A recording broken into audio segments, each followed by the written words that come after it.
Good morning and welcome to the new episode of Dr.Lamba's Awakening Call.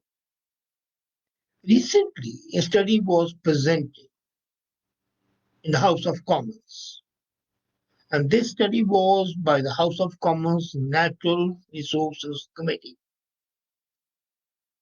The study is quite strategic and has a lot of insight into it, but as usual, the House of Commons committees have practically no clout left.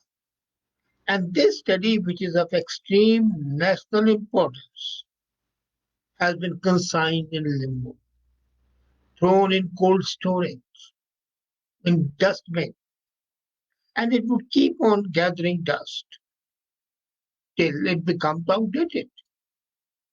This study shows how the federal government has failed miserably to secure supply chains and supply chain sequence, especially for strategic minerals. And this failure could result in an absolute tragedy because Canada would be surface from next generation technologies. They would not take birth and there will be no share in the global economy. Isn't that amazing?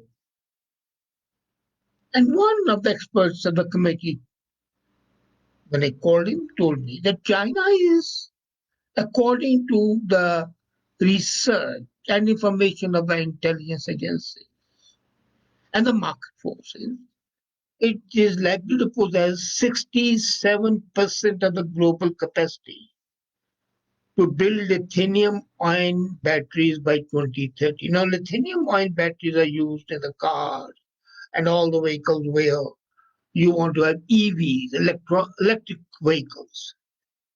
And the whole of North America, that is USA, Canada, and Mexico would have just 12%. 67% by China alone, 12% by North American continent. Now imagine if China has 67% of the global output, would it not be dominating the market and also be able to twist the arms of the people, of the countries, of the nations that oppose it? This should have been a wake-up call to the federal government to protect Canada's critical mineral industry, especially when China tightens its grip on the supply of rare earths. Now, India also committed this stupidity. We had a huge uranium sand and we sold it. The Prime Minister, Manmohan Singh, went to sleep and the mafia simply sold that uranium sand and the thorium sand, which was on the Kerala coast. And it was sold for a pittance. As the government records show, of course, the middleman made billions. Now, this is a wake-up call to the federal government. And the need is to protect Canada's critical mineral industry, especially when China is tightening the screws.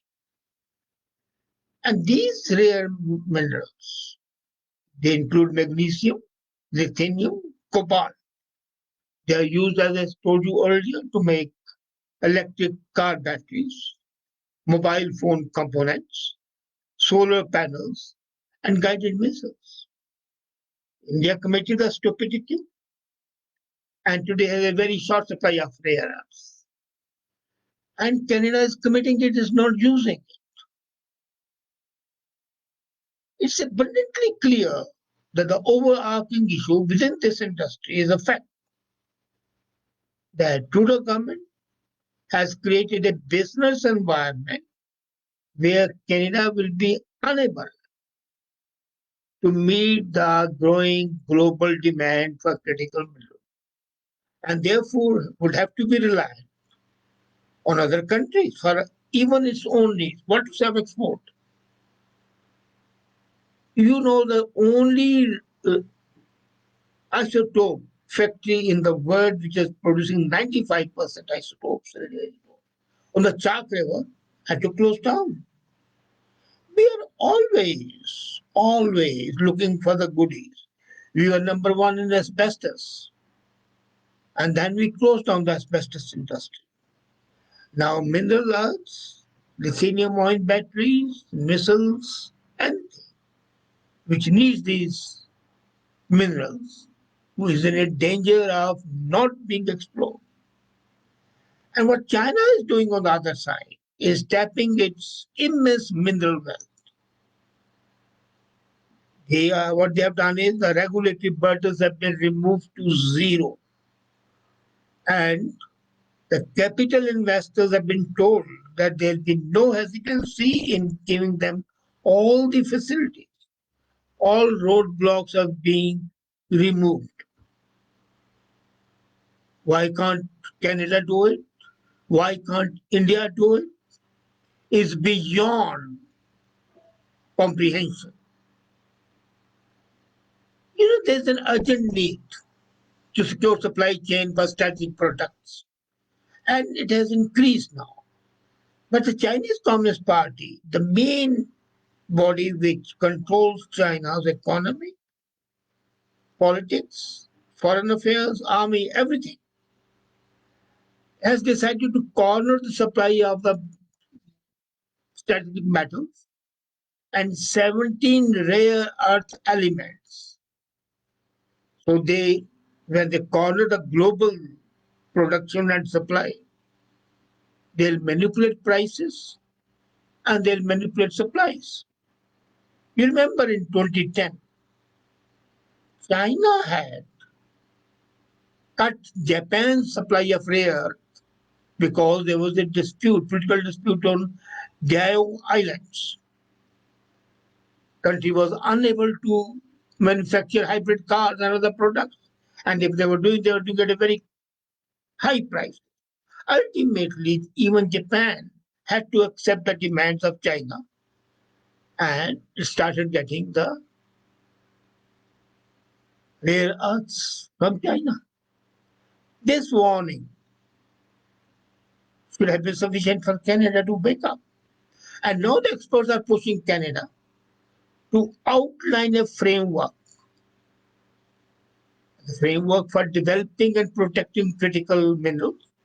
Everything has to be there in the framework, from incentives for investment to national security protection, so that we can guard against foreign takeover of the Canadian assets. Now, let me tell you, there's a huge potential of these minerals if I say North Ontario.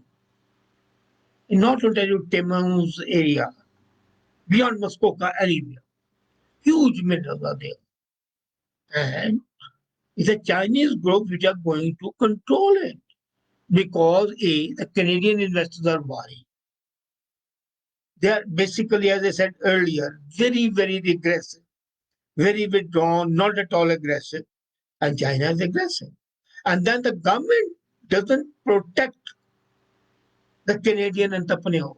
They should immediately say no foreign entity would set up a shop, especially in the critical levels as far as the country's development is concerned. And what China does is they take over the Canadian assets. So immediately government should pass a law prohibiting foreign takeover of the Canadian assets, whether of real estate, whether of mines, or whether of manufacturing processes. For decades, we have been seeing China has invested heavily in acquiring mineral assets in Africa and elsewhere. And today, as I told you, 2030, they'll have 67% because now other countries are waking up. But today, 80% of the total supply is controlled by China.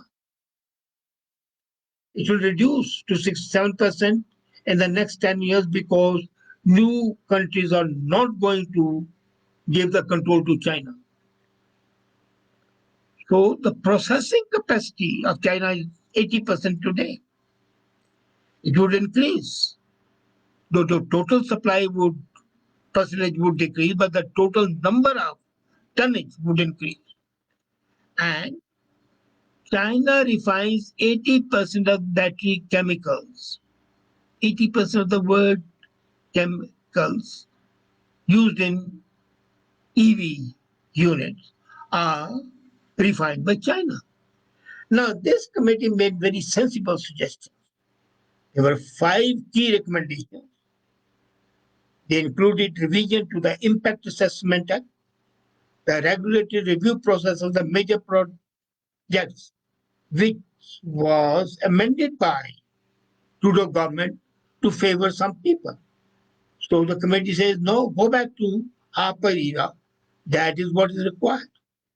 Because the current review process imposes barriers and represents a serious financial risk for reputable mining companies to come forward. No, China doesn't have scruples. They don't have any ethical values. They don't care. For them, getting possession, exploiting it for their need is important, and ends justify the means for them. Canada has to ensure that the Canadian assets are not taken over and the barriers to the financial risks should be removed so that reputable mining companies can come forward. At the same time, the capital intensive nature of minimal lesser known commodities, building downstream capacity for those minerals requires investment in infrastructure. Canadian infrastructure is failing. You have seen traveling on 401 and 403 or in Trans Canada how heavy the traffic is. We need to build infrastructure, and it needs to be built both at the federal level and at the provincial level, which is not being done. As a matter of fact, Ottawa more generally needs to deepen ties with Europe and USA and Japan, which is ignoring. They are harping on USA, they are harping on China. But we need to develop ties with India, need to develop ties with South Korea, need to develop ties with Japan. These are the countries which can help build up a bulwark against China's economic invasion. You know, Ontario's Minister of Northern Development, Greg Rickford, agrees that the new regulatory hurdles imposed by the federal government are going to have a negative effect, and all the new projects in the northern region will suffer. They call it the northern ring of fire. Can you imagine a government destroying its economy in the false prestige hunting of being deemed sustainable country? Be sustainable, I'm not objecting to that. But don't mortgage your freedom and your liberty and your economic progress. This area, North Ontario, as I said, is richest in chromite, nickel, copper, platinum, and many other metals, and can play a vital role in building the supply chain for the whole of Canada, particularly if federal government provides federal funding for the infrastructure. Now, China's effort to control strategic minerals frequently comes up in controversy. I have participated in at least 6 webinars, and all my friends in World Economic Forum agree that there's a widespread realization of the need to develop the resources of the free country, wherever they are. The question is, will we in Canada, riding the crest of that wave of rare earth revolution, Or shall we feel the impact of the federal government bearing down on us in an option to lock up? We have to lockstep federal and the provincial government, which are unfortunately governed by the opposing parties, though it's fortunate in many ways. They must not let the petty political jealousies come in the field of operations as far as the national interest is concerned. There's an organization benchmarking mineral intelligence, and they said very clearly that China is likely to possess 67% of the capacity by 2030, as I said earlier. And they are making investment and building mega factories. North America, just 12%. We today, in a word, are in the midst of a global battery arm race. There are two races going on. One, artificial intelligence in war, drones and other factors, missiles. On the other side, for sustainable, the EVs, the electric vehicles. So the critical minerals are used by China as a critical leverage. And while the demand for the electric car batteries and other products increases, China is likely to twist the arms of those countries needing it. It's much more important today here in Canada that the government works with the partners and allies, develops those supply chains that our industries, including the defense and the clean energy sector, are not starved of these important minerals. They will jeopardize the whole industrial structure at home. The downstream manufacturers, including the battery markets, want new buyers, but then they don't have the raw material. They don't have lithium. They don't have cobalt. Which, it's a paradox. You have a lot of supply in raw form, but you're not using it. You're importing it, and then the importers like to come and sneak in and take away your raw material, take it away. The way it's happened in salmon. Canadian salmon is very good, but it's harvested by China, processed by China, and sold to Canada. Your product taken by an outsider, value addition done, and sold back to you. How, I should say, naive it looks. I was going to say lunatic, but it's naive, definitely. And then US and other allies are attempting to develop strategic mineral materials, and they're having new strategies. US stimulus is spending a lot of money, and they selected few industries. Now, here I'll give credit to Biden for that matter. He has said that technological innovation, semiconductors, advanced batteries, and minerals, crucial for electronics, must be supported. Australia, a major exporter to China, has created a dedicated fund to support investment in critical materials. They say, okay, if Canada or USA wants to come to us, we are willing to help them. And today, Australia is a major exporter to China if you develop. So they will divert their exports from China to you and also give you the technology for developing your rare earths.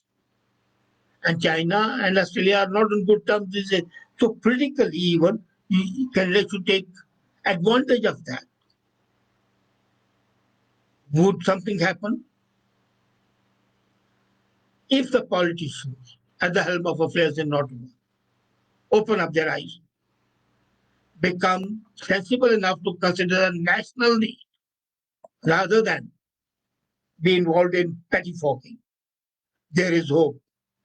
Otherwise, red salute is a obvious response. Think about it. Ruminate. Tell the government to wake up before it's too late.